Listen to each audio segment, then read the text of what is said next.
Wayne,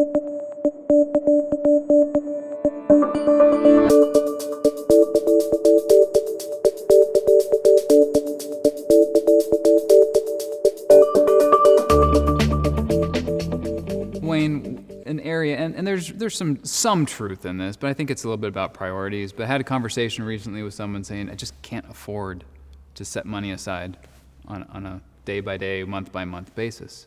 It's absolutely priorities. And it's us letting the world suck us in. Because the world's out there telling me I should have a new vehicle. I should have a nicer watch. And if I can't afford it, I'll help you buy it.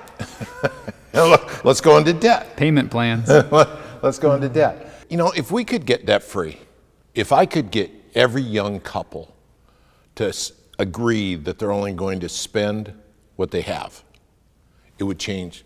Because half of their budget is going into debt, is going for the vehicles, going for the nicer house than we needed, going for last year's vacation. You know, I'm a man of faith and I read the Bible. I've never read in the Bible that Disneyland is a requirement of life.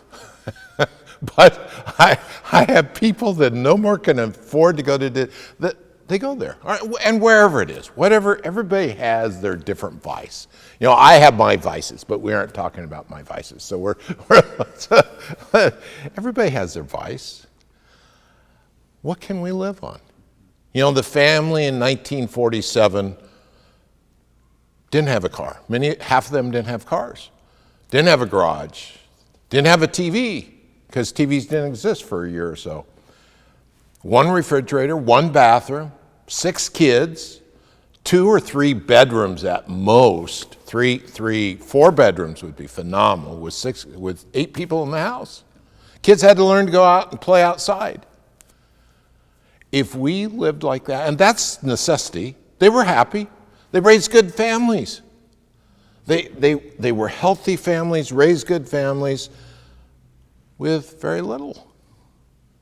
How do we get so we shut the world out that's telling us that we need everything? We can't be happy unless we're doing something.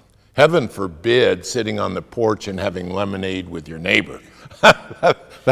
Don't talk to your neighbor. We're too busy to talk to our neighbor. We have no clue who our neighbor is because we're so busy living this life that's bigger than real. And all that costs money. So if it's a priority of yours to be successful long-term, financially, you need to change habits. And we have a huge opportunity. We're in the United States, richest country in history, right? Each person in the United States has an opportunity to be successful. Whatever that level of success is, each person has their defined level of success that's capable. I think if we look at an individual's calendar, where they spend their time, and look at their checkbook and where their money's going, I think we have a quick answer on what that individual's priorities in life have been. Was it by design or by default? If it's by default, let's spend some time thinking and designing where we want our priorities to go. And the dilemma with that, and that's, you know, when I started in the business, I thought I was going to save everybody financially. And I found out a lot of them don't want to be saved. You know, they say, I don't care, you know, I want to live life today, I don't care. Well, I can tell you when they get to 65, they do care. My grandma at 102 cared. It's choices. It's choices. And so we just have to find that balance, and we need to learn. We're moneyholics.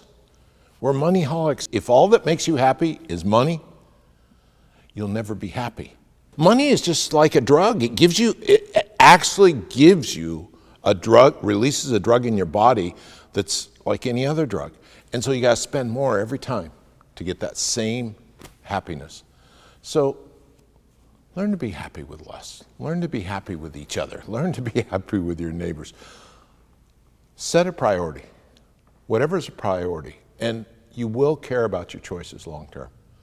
So learn to put some away first for yourself long term, and then live on the rest.